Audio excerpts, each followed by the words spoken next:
Should you charge for appointments and tours? Here's another touchy subject. Listen to this episode. Welcome to another episode of the Wedding Business Solutions Podcast. I'm your host, Alan Berg. I'm a speaker, author, sales trainer, website reviewer, and I help businesses like yours sell more, profit more, and have more fun doing it. Enjoy this episode. Hi, it's Alan Berg. Welcome back to another episode of the Wedding Business Solutions Podcast. I saw yet another post on Facebook that inspired this particular episode here. It was about a venue who was obviously getting a lot of no-shows on their appointments for tours and was asking other venues, hey, is it time that we should start charging for the tours? Now, this is already something that's common with bridal shops, where there will be a fee for the appointment, and then if you buy a dress, they'll refund that fee to you. The idea here for the venues was there's a fee, maybe $25 to make the appointment. If you come and you don't book, you get your money back. But what I liked about it was if you do book, then you got $100 credit towards your wedding. So they were quadrupling your money there, if you will. Now, the concept really is simple because there are a lot of other businesses that do that, right? There's a cost for the appointment. Now, sometimes there's a cost for the appointment and it does not get applied to the sale. You're taking up someone's time. You're getting some ideas. But let's go back to this idea here. So when I first saw it, I was like, you're not breaking new ground in general. You might be breaking ground in the venue industry, but you're not breaking new ground in general because other people are doing this. But let's first think about this. What is the problem we're trying to solve? Now, if the problem we're trying to solve is no-shows, right? Somebody makes an appointment and doesn't show up, that is not fair to you, right? It's rude on their part for not calling, emailing, whatever, and telling you, hey, I can't make it. You know, occasionally something happens, God forbid someone gets in an accident or whatever, and they don't call you, right? But a lot of times people just don't. They just don't. They don't think there's any big deal. Now, what they may not realize is you might not be on site all the time. You might not be in your office, right? It's not just for venues. This could be for anybody. And that you have to take the time away from something else to come in, and then they don't show up. Yeah, that's bad. But are we punishing the masses for the ills of a few, right? That's the first thing that I would ask anybody who's thinking about doing this. How big of a problem is it really? Because I know when it happens, it's a really big problem right then and there.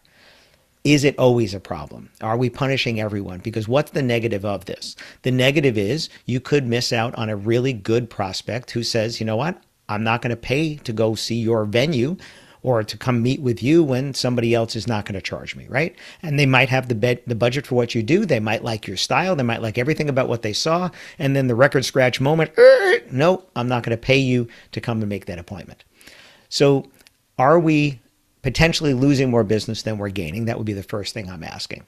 There are other ways to cut down on the number of no-shows, right? How are you following up? Are they making an appointment online? Because I think this is another big problem. If you have your Calendly or Time Trade or whatever, and people can go make an appointment without ever having a conversation with you digitally on the phone or whatever, you might get more no-shows that way. I don't know. You'd have to track that.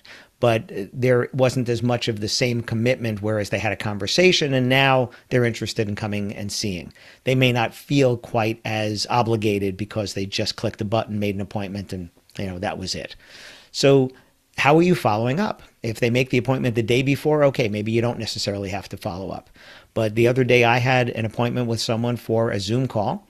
They were trying to sell me.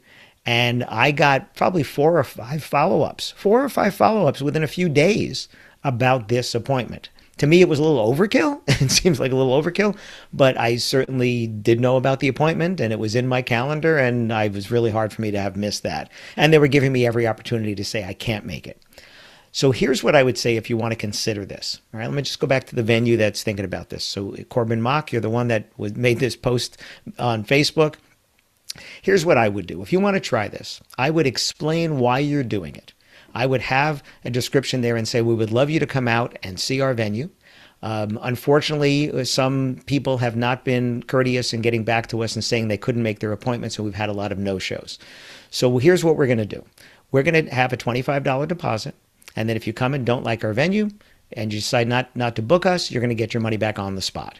And if you do decide that you like us and want to have your event or your wedding with us, we're going to quadruple that for you and make that $100 credit towards your wedding or event. So I would say that. I would explain it. Why is this happening? Instead of just saying it's an appointment, it's a fee, whatever it is, $25, $100, whatever it is. I would explain what it is, give the why, so somebody goes, oh, you know what? That's really bad that people did that, but sure, I'll do that.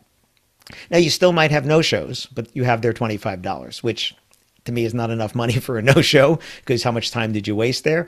But you still might get some no-shows and people are like, hey, it's $25. I'm just forget about it. There you go.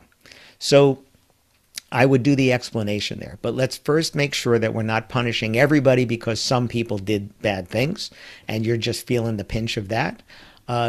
You could get better qualified people because they're willing to make that, payment. It's kind of like with wedding expos, the ones that are free, you might get a few more tire kickers in there, people looking for freebies. The ones where they have to buy a ticket, especially if they have to buy tickets for everybody that's coming, that could cut down on the number of people that are now crowding up the aisles that really aren't your buyers, right? That posse that comes along sometimes with other people there. So I don't oppose the concept. I really don't. I'm not opposed to the concept of, hey, if somebody wants to come and you want to charge them, and if that's going to cut down on the number of tours and maybe get you better qualified people, not bad. Understand you might lose some people who are just not willing to do that.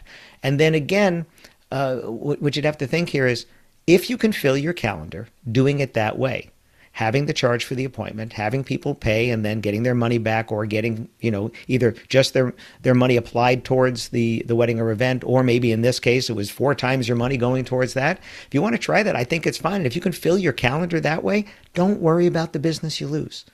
It's the same discussion with putting pricing on your website. If somebody comes to your site, sees your price, shops you against someone else, and decides not to come back to you, you might lose people that way. But you also might be losing people who don't see any idea of price and pass you by looking for someone who does. So thank you, Corbin, for this idea, for this concept. I know you didn't know you were sparking a podcast episode, but I think it's an interesting concept. I'm not opposed to the idea, and I'd like to know what you think about it. So thanks for listening, and share your thoughts. Thanks for listening to this episode of the Wedding Business Solutions Podcast. If you liked it, please subscribe to this channel and post a review on your chosen platform, Apple Podcasts or whichever one. If you have any questions about anything in this episode or any of my episodes, email me directly at alan@weddingbusinesssolutions.com or visit my website, alanberg.com, alanberg.com. If you have any suggestions for future topics or guests that you'd like to see, please again, email me or visit my website. Thanks for listening.